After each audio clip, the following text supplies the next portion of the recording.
13টি গ্রেডে তালিকা প্রকাশ ও কর্মচারীদের মূল বেসিক সর্বনিম্ন 30,000 টাকা, 100% পেনশন সুবিধা ও 10% ইনক্রিমেন্ট বাধ্যতামূলক।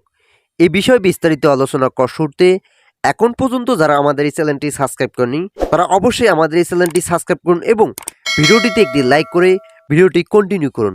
গতকাল পে কমিশন ও অর্থ মন্ত্রণালয়ের মধ্যস্থায় একটি বৈঠক অনুষ্ঠিত হয়, যেখানে সরকারি কর্মচারীদের বেতন সর্বনিম্ন 30,000 টাকা বৃদ্ধির প্রস্তাবনা নিয়ে গুরুত্বপূর্ণ আলোচনা হয়েছে। আলোচনায় প্রধান উপদেষ্টা বলেন, ইতিমধ্যে পে কমিশন ও অর্থ মন্ত্রণালয় দফায় বৈঠক করেছেন কর্মচারীদের বেতন ও ভাতা বৃদ্ধির বিষয় নিয়ে। বর্তমান মূল্যস্ফীতির দিকগুলো তুলে ধরে কর্মচারীদের বেতন বৃদ্ধি করা যৌক্তিক বলে মন্তব্য করেন প্রধান উপদেষ্টা। তিনি পে কমিশন সহ অন্যান্য সদস্যদের সঙ্গে মত বিনিময় করেন। পে কমিশন ও অর্থ মন্ত্রণালয় সরকারি কর্মচারীদের বেতন বৃদ্ধির বিষয়টিকে সময় উপযোগী হিসাবে আখ্যায়িত করেছেন। কর্মচারীরা ইতিমধ্যেই তাদের বিভিন্ন দাবি জানিয়েছেন। সেই দাবিগুলোর মধ্যে সবথেকে বেশি গুরুত্বপূর্ণ ছিল গ্রেড সংখ্যা পরিবর্তন, কেননা 2015 সালে অষ্টম বেতন স্কেলে 20 গ্রেড রাখার কারণে ইনক্রিমেন্ট সহ বিভিন্ন ধরনের সমস্যা জর্জরিত ছিলেন কর্মচারীরা। ভিডিওটির এই মুহূর্ত পর্যন্ত এসেও এখন পর্যন্ত যারা আমাদের এই চ্যানেলটি সাবস্ক্রাইব করেনি তারা দয়া করে আমাদের এই চ্যানেলটি সাবস্ক্রাইব করে পাশে থাকা বেল আইকনটি অল করে দিন। গতকালের বৈঠকে নবম পে স্কেল বাস্তবায়ন ও কর্মচারীদের বেতন বৃদ্ধির পাশাপাশি শিক্ষা ভাতা সহ চিকিৎসা ভাতা বৃদ্ধির বিষয়ে ইতিবাচক মন্তব্য প্রকাশ করেন পে কমিশন। পে কমিশন জানায়, সরকারি কর্মচারীরা অত্যন্ত কম হারে চিকিৎসা ভাতা পেয়ে থাকেন। যদিও কর্মকর্তাদের জন্য একই বরাদ্দ, তবে কর্মচারীদের বেতন বৃদ্ধি করতে হলে অবশ্যই চিকিৎসা ভাতা 3,000 টাকা বৃদ্ধি করা জরুরি। সিদ্ধান্ত মোতাবেক 3,000 টাকার কাছাকাছি সরকারি কর্মকর্তা ও কর্মচারীদের চিকিৎসা ভাতা বৃদ্ধি করা হবে।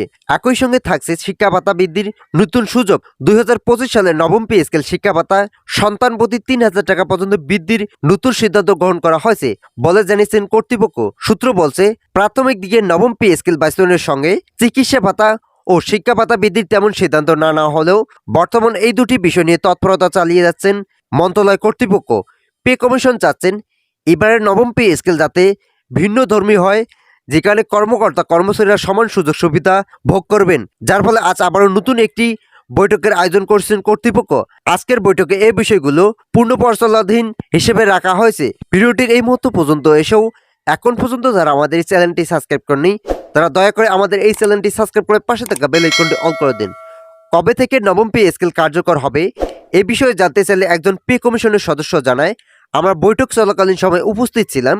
সেখানে কর্মকর্তা ও কর্মচারীদের বেতন বৃদ্ধির বিষয়ে গুরুত্বপূর্ণ আলোচনা করা হয়। প্রধান উপদেষ্টা আলাপ চলাকালীন সময় বলেন, আমাদের উচিত নবম পে স্কেল কার্যকর করার পাশাপাশি সিলেকশন গ্রেড ও টাইম স্কেল পুনরুদ্ধার করা, যেহেতু পূর্বের সরকার এই দুটি বন্ধ করে দিয়েছেন, যার ফলে কর্মচারীদের অর্থনৈতিক দিকে কিছুটা ব্যাঘাত সৃষ্টি হয়েছে। আমরা চাচ্ছি যেভাবেই হোক সরকারি কর্মকর্তা কর্মচারীদের বেতন বৃদ্ধির পাশাপাশি এই দুটি ভাতা বহাল রাখবো। এছাড়াও পেনশন ভাতা বৃদ্ধি থাকবে বলে ইতিবাচক মন্তব্য করেছেন কর্তৃপক্ষ। যেহেতু 2015 সালে অষ্টম বেতন স্কেল অনুযায়ী কর্মকর্তা ও কর্মচারীদের তাদের মূল বেতনের 45% হারে ভাতা পেয়ে থাকেন, যা বর্তমান সময়ের সাথে সামঞ্জস্যতা রক্ষা করতে ব্যর্থ হয়েছে।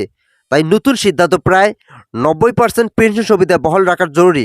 আমরা আশাবাদী এই সিদ্ধান্তটি খুব দ্রুত সময়ের মধ্যে বাস্তবায়ন ঘোষণা করা হবে। তো আজকের এই ভিডিওটি এই পর্যন্ত। আশা করি ভিডিওটি থেকে অনেকে উপকার পেয়েছেন।